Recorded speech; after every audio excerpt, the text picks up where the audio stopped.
To truly speak to the heart of those standing in the wreckage of a setback, we have to start by telling the truth. Failure hurts. It isn't just a learning opportunity when you're in the middle of it.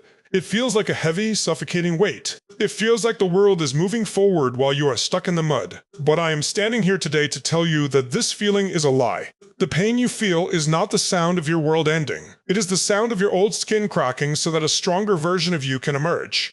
We have been conditioned to fear the no, to fear the rejection letter, the bankrupt business, or the broken relationship. We treat these things like stains on our record, but in reality, they are the scars that prove we were actually in the arena. If you aren't failing, you aren't playing big enough. If your life is perfectly smooth, it means you are living far below your potential. Comfort is the enemy of greatness. Think about the process of building physical muscle. You go to the gym and you lift weights until your muscles literally tear. That is a failure of the tissue.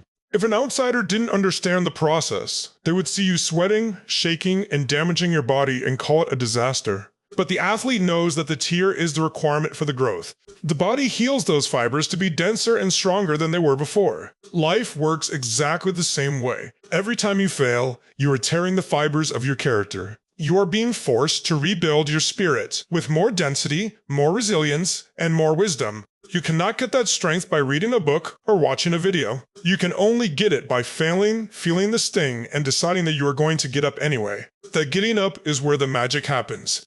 That is the moment you become a leader. I want you to look at the people you admire most in this world. Whether they are icons of industry, world-class athletes, or revolutionary artists, I promise you their failure resume is 10 times longer than their success resume.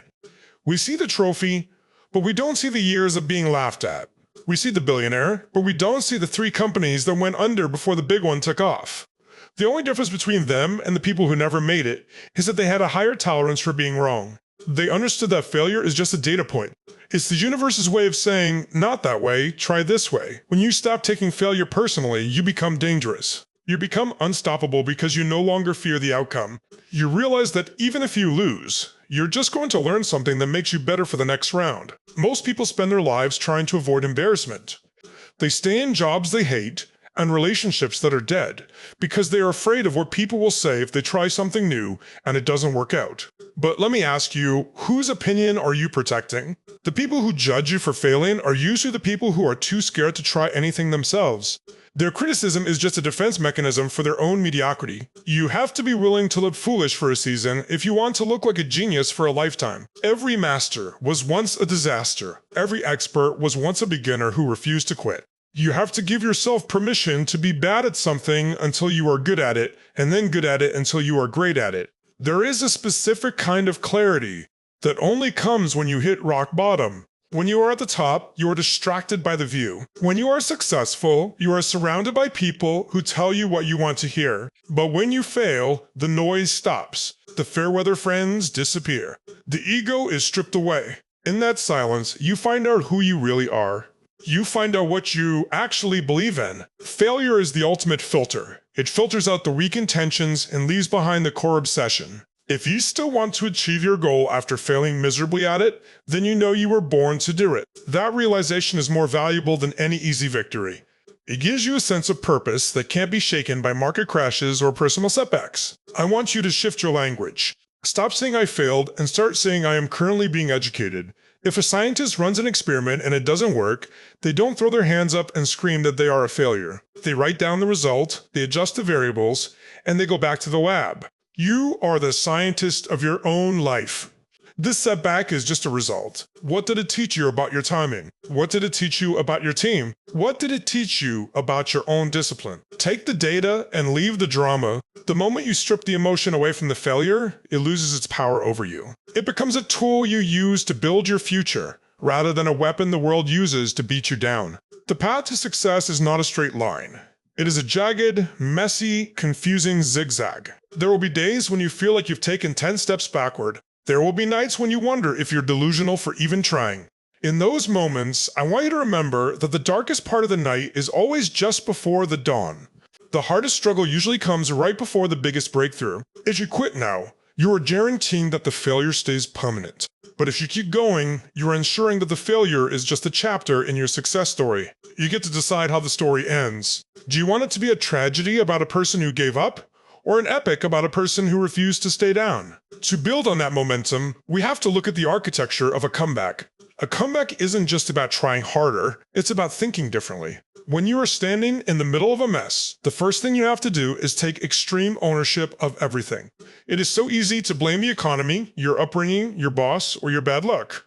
And while those factors might be real, blaming them robs you of your power. If the fault lies outside of you, then the solution also lies outside of you. But when you say, I failed because I wasn't prepared enough, or I failed because I didn't see the signs, you suddenly have the keys back in your hands. If you are the reason it broke, you are the reason it can be fixed. This isn't about self-flagellation. It's about self-empowerment. It's about looking in the mirror and realizing that the person looking back at you is the only person who can change the trajectory of your life. This leads us to the development of an unshakable mindset. An unshakable mindset is built on the understanding that your current circumstances are not your final destination. Most people suffer because they confuse their state with their trait. Failing is a state. It is a temporary condition. Being a failure is a trait, a permanent identity. You must guard your identity with everything you have. You are a person who is currently navigating a challenge, not a person who is defined by that challenge. Think of your life like a movie. If the hero wins in the first 5 minutes, it's a boring movie. No one wants to watch that. We want to see the hero get beaten down, lose everything, and face impossible odds. Why? Because the glory is in the struggle. The depth of the victory is measured by the depth of the valley you had to climb out of. Your current struggle is just the second act of your movie. It is the part that makes the ending worth watching. To sustain this mindset, you have to change your relationship with the word no. For most people, no is a wall. For the successful, no is a question. How can I become the kind of person that gets a yes? Every rejection is a mirror. It shows you the gaps in your skills, the weaknesses in your pitch, or the flaws in your character. Instead of being hurt by it, be grateful for it.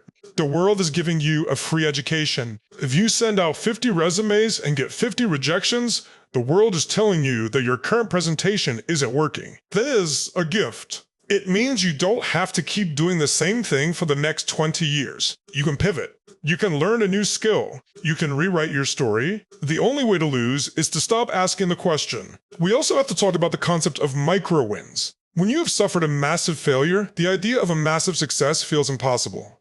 It's too far away. The mountain is too high. This is where most people quit. They look at the summit and get paralyzed. In those moments, you have to forget the summit. You have to focus on the next 6 inches in front of your face. What is one tiny thing you can do today to reclaim your dignity? Maybe it's just making your bed. Maybe it's reading 10 pages of a book. Maybe it's making one uncomfortable phone call. These micro wins rebuild your dopamine levels. They prove to your brain that you are still a person who can execute a plan. You stack those wins, one by one, day by day, until you have built a foundation of momentum that failure cannot touch. Success is nothing more than the compound interest of small, boring, daily actions. Let's address the fear of what others think, because that is the primary reason people stay down after they fall. We are social animals, and the idea of being judged by the tribe feels like death. But here is a secret. Most people are so worried about their own failures and their own insecurities that they aren't actually thinking about you at all. Like the ones who are. The ones who are gossiping or waiting for you to trip, those people don't matter. They are spectators. Spectators pay to watch the players sweat. They have the luxury of criticizing because they don't have the courage to get dirty. Never take advice from someone you wouldn't trade places with, and never take criticism from someone who hasn't failed more than you have. The people who have truly succeeded will never mock you for failing, because they know exactly how hard it is to try. They will be the ones cheering you on to get back up. True resilience is not about having a heart of stone. It's about having a heart that can break and still keep beating.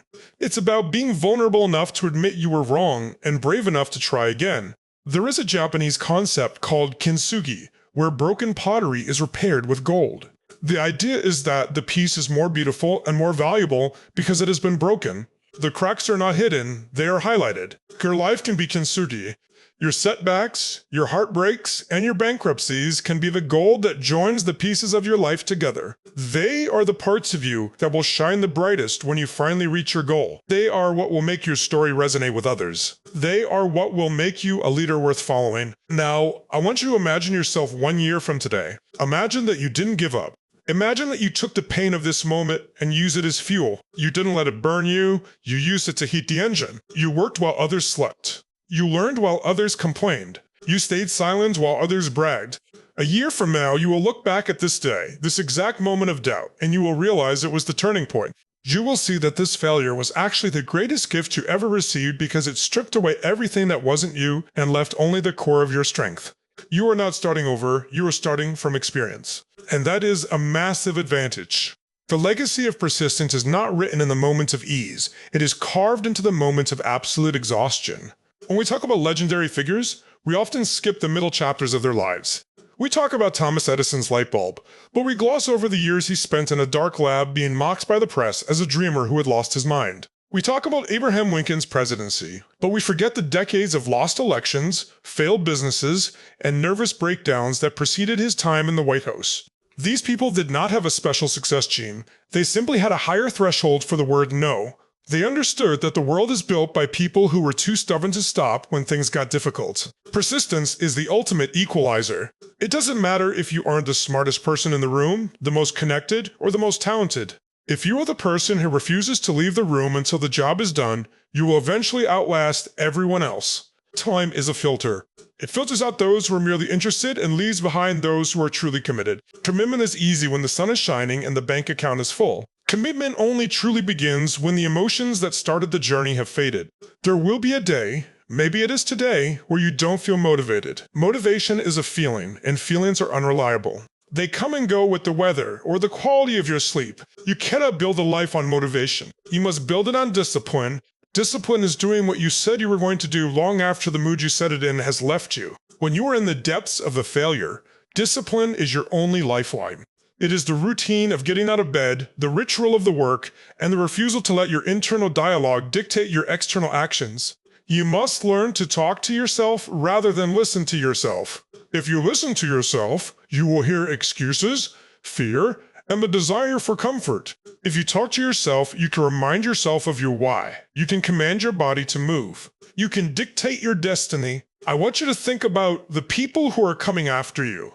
We often think of failure as a personal burden, but our response to failure is actually a public service. There is someone in your life right now, a sibling, a child, a friend, or even a stranger, who is watching how you handle this setback. They are looking to you to see if it's possible to survive a fall. If you quit, you give them permission to quit when their time comes. But if you stand up, if you brush the dust off your knees and keep walking, you become a beacon of hope for them. Your resilience becomes their roadmap. You are teaching them that a mistake is not a life sentence. You are showing them that the human spirit is stronger than any circumstance. This is how you build a legacy. A legacy isn't just money or monuments. It is the example of a life well lived, even when it was hard. As we move toward the final charge of this journey, I want you to realize that you are already equipped with everything you need. You aren't waiting for a miracle. You are the miracle. You are the miracle.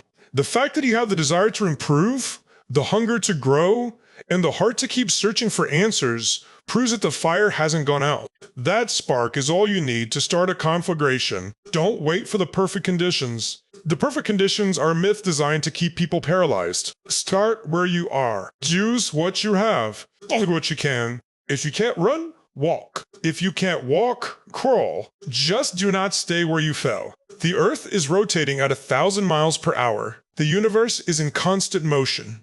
To stay still is to fight against the very nature of existence. You are designed for movement. You are designed for growth. Take a deep breath and feel the weight of your own potential. That pressure you feel, that's not a burden. That's the gravity of your future calling you forward.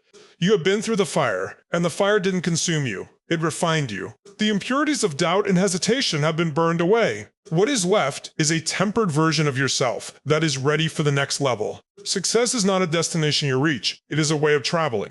It is the dignity you carry while you are still in the struggle.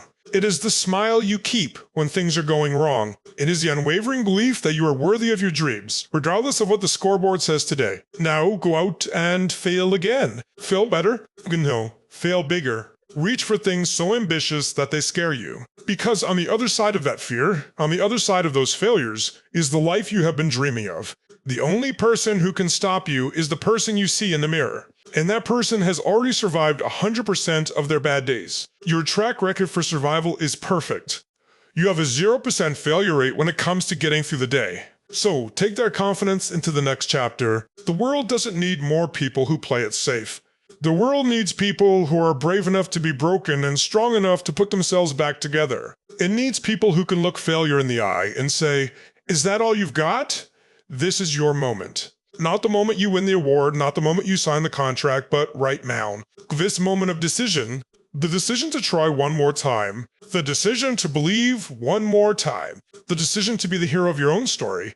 Your past is a school, not a prison. Your mistakes are lessons, not labels. Your future is a blank canvas, and you are the one holding the brush. Paint something bold. Paint something beautiful. Paint something that screams to the world that you were here, you were tested, and you never ever gave up. The world is waiting for your comeback.